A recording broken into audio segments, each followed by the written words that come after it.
Dear student, आज का हमारा जो लेक्चर है वो बीएससी पार्ट थर्ड ईयर के छात्रों के लिए है, जिसके अंतर्गत हम एमपीओक्सिस के ब्लड वेस्कुलर सिस्टम के बारे में अध्ययन करेंगे। जैसा कि हमने पिछले वीडियो में एमपीओक्सिस के डाइजेस्टिव सिस्टम को कंप्लीट किया था, तो आज हम एमपीओक्सिस के ब्लड वेस्कुलर सिस्टम के बारे में अध्ययन करेंगे। एमपीओक्सिस का जो ब्लड वेस्कुलर सिस्टम है यह क्लोज्ड तथा बंद प्रकार का होता है। इसके ब्लड में रेस्पिरेटरी पिगमेंट तथा ब्लड कार्पस का अभाव होने के कारण इसका ब्लड कलरलेस तथा रंगहीन होता है। तो हम बात करते हैं कि पूरी बॉडी का जो ब्लड कहाँ पर इकट्ठा होता है, साइनस वेनोसस में पूरी बॉडी का ब्लड इकट्ठा होता है।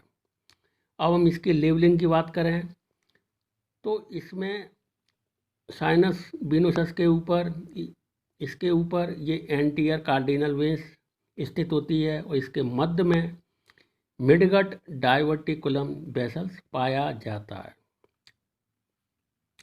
साइनस वेनोसस में ऊपर हेपेटिक वेंस स्थित होती है और नीचे की तरफ हेपेटिक पोर्टल वेंस स्थित होती है। साइनस वेनोसस किससे कनेक्ट होता है? वो वेंट्रल एरोटा से कनेक्ट होता है। वेंट्रल एरोटा का दूसरा नाम क्या है? सब एंडोस्टाइलर वेसल्स है। और वेंट्रल एरोटा के पास में ही क्या होते हैं? प्राइमरी एफरेंट ब्रैंकियल आर्टरीज तथा सेकेंडरी एफरेंट ब्रैंकियल आर्टरीज पाई जाती हैं, जिन पर बल्बीलस स्थित होते हैं। बल्बीलस के आगे फेरिंग्स पाया जाता है और फेरिंग्स में अंदर की ओर गिल स्लिट स्थित होते हैं और फेरिंग्स के आगे लेफ्ट कैरोटिड आर्टरी स्थित होती है और लेफ्ट कैरोटिड आर्टरीज के आगे ये डोर्सल एरोटा पाया जाता है। डोर्सल एरोटा के बाद में ये ग्लोमस स्थित होते हैं और ग्लोमस के बाद में ये एंटीयर कार्डिनल वेंस जो फेरिंग्स में ओपन होती है। पोस्टीरियर कार्डिनल वेंस ये इंटेस्टाइन में ओपन होती है। फिर इसके बाद में आता है मीडियन डोर्सल एरोटा, ये मीडियन डोर्सल एरोटा है। इसके बाद में कॉर्डल आर्टरीज और ये नीचे की तरफ ये है इंटेस्टाइनल आर्टरीज स्थित होता है। फिर इसके बाद में ये पैराइटल वेंस स्थित होती है और ये पूरा पोर्शन है ये इंटेस्टाइनल फ्लेक्सस है और ये इंटेस्टाइन है और ये नीचे की तरफ ये इंटेस्टाइनल वेंस है और सबसे नीचे ये सब इंटेस्टाइनल वेंस स्थित होती है। इस प्रकार से एमपीओक्सिस के ब्लड वेस्कुलर सिस्टम के डायग्राम की लेबलिंग होती है।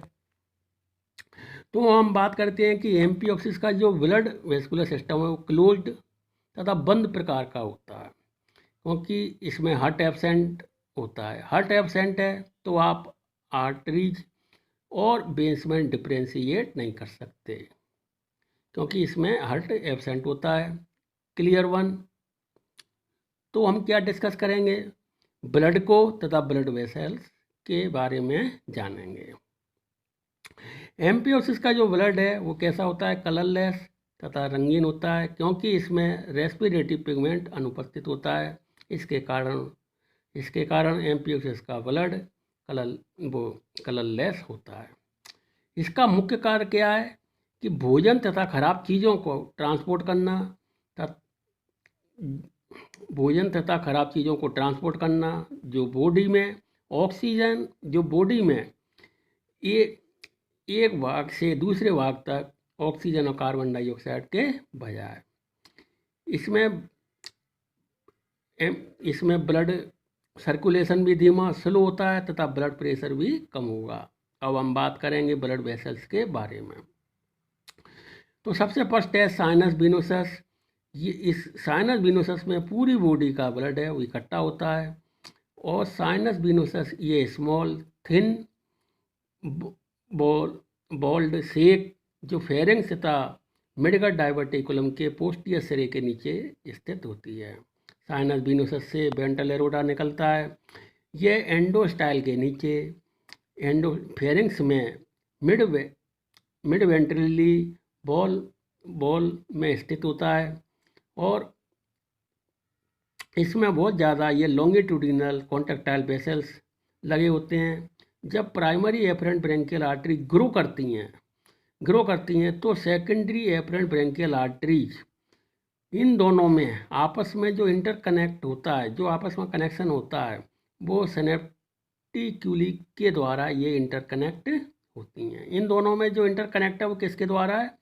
सिनेप्टिक्यूली के द्वारा इंटरकनेक्ट होती हैं। तो वेंट्रल एरोटा का दूसरा नाम क्या है? सब एंडोस्टाइलर वेसल्स भी कहते हैं। वेंट्रल एरोटा में जो ब्लड का डायरेक्शन है वो पीछे से आगे की ओर होता है, यानी कि फॉरवर्ड, पीछे से आगे की ओर, बैकवर्ड से फॉरवर्ड आगे की ओर होता है। अब इसके बाद में हम बात करेंगे डोर्सल एरोटा के बारे में। डोर्सल एरोटा के भी दो पार्ट होते हैं, एक तो राइट डोर्सल एरोटा तथा left dorsal aorta. Right dorsal aorta ज़्यादा फैली होती है लेफ्ट डोर्सल एरोटा से। इसमें जो ब्लड का फ्लो है वो पीछे की ओर होता है, यानी कि आगे से पीछे की ओर होता है। और डोर्सल एरोटा जो शरीर की दीवार के लिए कई सारे छोटे छोटे पेराइटल आर्टरीज को बाहर निकाल देती है। अब इसके बाद में फिर आता है सब इंटेस्टाइनल वेंस। सब इंटेस्टाइनल वेंस ये इंटेस्टाइन के नीचे स्थित होती है, यह इंटेस्टाइन के नीचे स्थित है। और सब इंटेस्टाइनल वेन को इंटेस्टाइन से ब्लड मिलता रहता है और इसमें जो ब्लड फ्लो है, इसमें जो ब्लड का फ्लो है वो आगे की ओर होता है तथा ये जो ब्लड फ्रॉम टेल रीजन से कॉर्डल वेन्स के द्वारा ब्लड को कलेक्ट करती हैं। अब इसके बाद में आता है hepatic portal veins. Hepatic portal veins, ये हेपेटिक वेन्स साइनस वेनोसस में ओपन होती है और hepatic portal veins midgut diverticulum में ओपन होती है। इसके बाद में आता है कार्डिनल वेन्स। इसमें कार्डिनल वेन्स दो होती हैं, एक होती है एंटीरियर कार्डिनल वेन्स और सेकंड है आपकी पोस्टीरियर कार्डिनल वेन्स। जो शरीर की दीवार में मायोटोम से रक्त रिटर्न करती हैं और एंटीरियर कार्डिनल वेन्स और पोस्टीरियर कार्डिनल वेन्स जो आपस में मिलकर एक कॉमन कार्डिनल वेन्स का निर्माण करती हैं। Common cardinal veins sinus venosus में ओपन होती हैं। अब इसके बाद में आता है पेराइटल वेन्स। नेक्स्ट है यह वेन्स इंटेस्टाइन में पृष्ठभाग में स्थित होती हैं। पेराइटल वेन्स ये इंटेस्टाइन में पृष्ठभाग में स्थित होती हैं और ये नीचे की ओर मुड़कर इस प्रकार से नीचे की ओर मुड़कर साइनस वेनोसस में ओपन होती हैं। तो इस प्रकार से ये ब्लड वेसल्स के बारे में था। अब हम बात करेंगे एम्पियोसिस के फ्लो चार्ट के बारे में। एम्पियोसिस का जो फ्लो चार्ट है, इसमें जो ब्लड का फ्लो है वो वेसल्स के अंदर होता है, क्योंकि इसमें एम्पियोसिस का जो ब्लड सर्कुलेटरी सिस्टम है वो क्लोज्ड तथा बंद प्रकार का होता है। इसमें लेटरल डोर्सल एरोटा ये मीडियन डोर्सल एरोटा को ब्लड देता है और मीडियन डोर्सल एरोटा जो 4 भागों में डिवाइडेड होती है, कार्डिनल वेन्स, कॉर्डल आर्टरीज और ये इंटेस्टाइनल फ्लेक्सेस और फोर्थ है पेराइटल वेन्स। कार्डिनल वेन्स जो डक्टेज क्यूवेरी को ब्लड देता है और ये कॉर्डल आर्टरीज ये कॉर्डल वेन्स को, और इंटेस्टाइनल फ्लेक्सेस सब इंटेस्टाइनल वेन्स से ब्लड फिर हेपेटिक पोर्टल वेन्स और ये हेपेटिक वेन्स में ब्लड जाता है फिर, और पेराइटल वेन्स। इस प्रकार से पूरी बॉडी का जो ब्लड है, पूरी बॉडी का जो ब्लड है वो साइनस विनुसस में कलेक्ट होता है। साइनस विनुसस से वेंट्रल एरोटा, वेंट्रल एरोटा से एफरेंट ब्रेंकियल वेसल्स, फिर ये एफरेंट ब्रेंकियल वेसल्स, और एफरेंट ब्रेंकियल से लेटरल डोर्सल एरोटा में ब्लड का सर्कुलेशन होता है। तो ये एमपीएस के ब्लड वेस्कुलर सिस्टम के बारे में था। आप इस वीडियो को अच्छी तरीक़े से देखिएगा। Thank you very much.